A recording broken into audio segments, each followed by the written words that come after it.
Halo teman-teman, bagaimana kabar kalian? Semoga kalian semua selalu dalam keadaan sehat ya. Selamat datang di video kami. Dalam kesempatan kali ini, kami akan membahas mengenai salah satu istilah yang dikenal dalam bidang keterampilan berbicara. Ya, hari ini kami akan membahas mengenai retorika. Dalam kehidupan sehari-hari, kita semua harus berkomunikasi dengan orang lain. Masing-masing dari kita tentu memiliki beragam ide, pemikiran, dan lainnya yang harus diungkapkan. Tidak hanya diungkapkan, kita pun harus memastikan bahwa segala hal yang kita sampaikan itu dapat ditangkap dan dipahami dengan baik oleh orang lain. Oleh karena itu, dalam berbicara atau berkomunikasi, kita semua harus memiliki keterampilan yang berkaitan dengan teknik atau cara tertentu. Hal ini bertujuan agar kita dapat menyampaikan kata-kata kita dengan baik, bahkan sampai pada tahap mempengaruhi orang lain. Nah, hal-hal yang berkaitan dengan keterampilan berbicara inilah yang kemudian termasuk dalam bidang retorika atau ilmu dan seni berbicara. Dalam perjalanannya, retorika sendiri memiliki sejarah yang panjang, baik di dunia maupun di negara kita Indonesia. Topik-topik inilah yang akan kami bahas dalam video kali ini.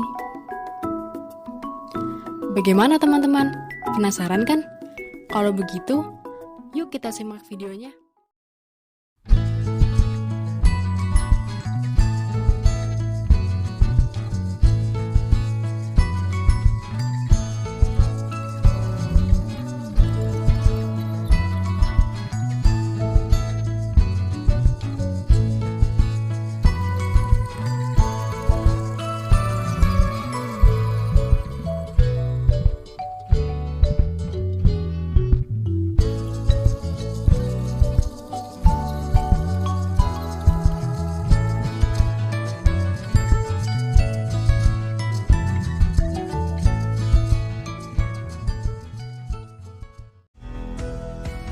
Sejarah retorika.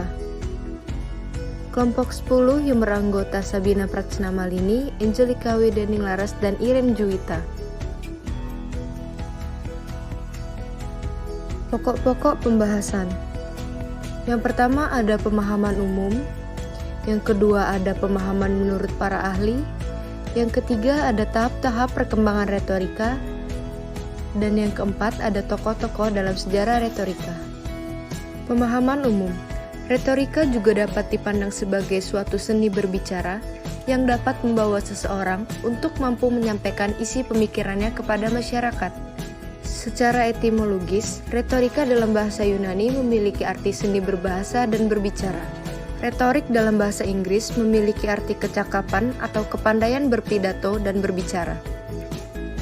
Dan kesimpulannya adalah retorika merupakan ilmu sekaligus seni berbicara dalam menyampaikan dan mengajak khalayak pendengar untuk memahami dan menerima maksud dari pesan yang disampaikan oleh pembicara secara tepat dan meyakinkan. Pemahaman menurut para ahli. Menurut Aristoteles, retorika merupakan suatu kemampuan yang mempengaruhi atau mempersuasi orang lain dengan bahasa yang efektif. Menurut Socrates, ilmu retorika dapat diterapkan melalui teknik dialog dalam proses mencari suatu kebenaran. Menurut Plato, jika seseorang memiliki kemampuan dalam berbahasa lisan atau retorika, maka pengetahuannya akan berkembang. Tahap-tahap perkembangan retorika. Awal mula pada zaman Yunani kuno, sekitar abad 465 sebelum Masehi, dimulai oleh orang-orang Syrakus yang ditindas dan berusaha merebut hak mereka. Koraks menuliskan tentang retorika dan fungsi dalam membantu orang-orang di pengadilan.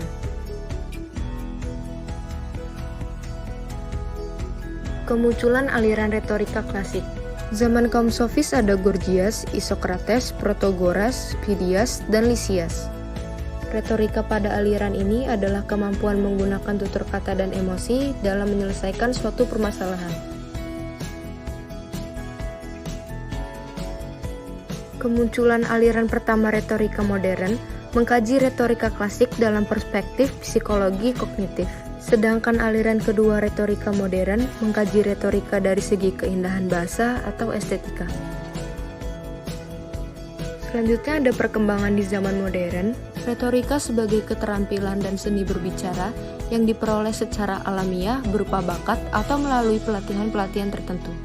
Tentu saja menggunakan keterampilan dan teknik seni berbicara yang kompleks. Setelah melihat gambaran umum mengenai sejarah retorika dunia, kini kita akan beranjak pada pembahasan mengenai sejarah retorika di Indonesia. Perkembangan retorika sebagai sebuah ilmu dan seni telah menempuh perjalanan yang panjang di negara ini. Pertama-tama, tradisi lisan sebagai akar dari retorika telah dikenal oleh masyarakat Nusantara sejak zaman dahulu kala. Tradisi lisan ini muncul dalam beragam bentuk, seperti doa, mantra, dan hal-hal lainnya dalam upacara adat, kisah, percakapan sehari-hari, serta masih banyak lagi. Kemampuan berbahasa lisan atau berretorika memiliki peran yang sangat penting seiring berkembangnya peradaban dan ilmu pengetahuan di Indonesia. Ketika itu, kemampuan berretorika yang umumnya dimiliki oleh kaum terpelajar ini dikembangkan melalui komunikasi dalam berbagai ruang pendidikan seperti sekolah, organisasi atau perkumpulan, dan sebagainya.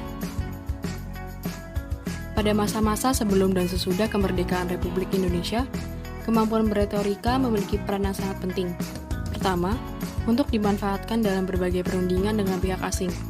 Kedua, untuk dimanfaatkan dalam proses menggerakkan masyarakat Indonesia melalui berbagai cara, seperti pidato, orasi, dan sebagainya. Sejak saat itu, retorika terus berkembang. Hingga di zaman sekarang, kemampuan berbahasa lisan itu menjadi sangat penting untuk dimiliki semua orang. Setiap dari kita harus memiliki kemampuan yang baik dalam menyampaikan ide atau pemikiran kita kepada pendengar. Di samping itu, kini kita bahkan dapat menemukan berbagai jenis profesi yang berkaitan dengan bidang retorika, seperti pembawa acara, juru bicara, dan sebagainya. Tokoh-tokoh dalam sejarah retorika di Indonesia. Insinyur Soekarno dan Najwa Shihab adalah tokoh-tokoh inspiratif dalam sejarah retorika. Mereka memiliki kemampuan berbicara dengan ciri khasnya masing-masing. Insinyur Soekarno adalah Presiden pertama Republik Indonesia. Beliau lahir di Surabaya pada 6 Juni 1901 dan meninggal di Jakarta pada 21 Juni 1970. Beliau merupakan orator yang handal dalam berpidato dengan ciri khasnya yang unik. Diksi yang tepat, repetisi yang efektif, dan bahasa tubuh yang mendukung menjadi ciri khas Soekarno dalam berbicara, terutama dalam berpidato.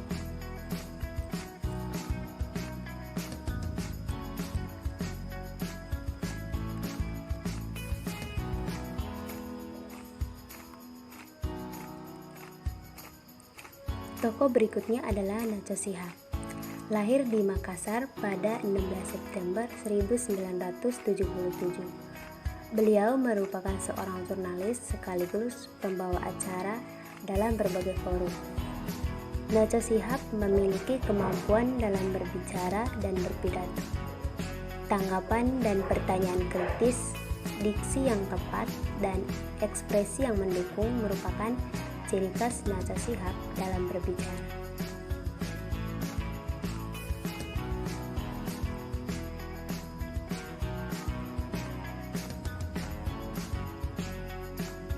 Kesimpulan, sebagai ilmu dan seni berbicara, retorika memiliki sejarah yang panjang. Dalam sejarahnya tersebut, muncul berbagai konsep, aliran, teori, dan tokoh sebagai unsur-unsur yang berperan penting dalam proses perkembangan retorika itu sendiri. Di Indonesia, retorika pun telah berkembang dengan baik. Hal ini ditunjukkan salah satunya dengan kemunculan tokoh-tokoh yang dianggap sebagai ahli dalam bidang retorika.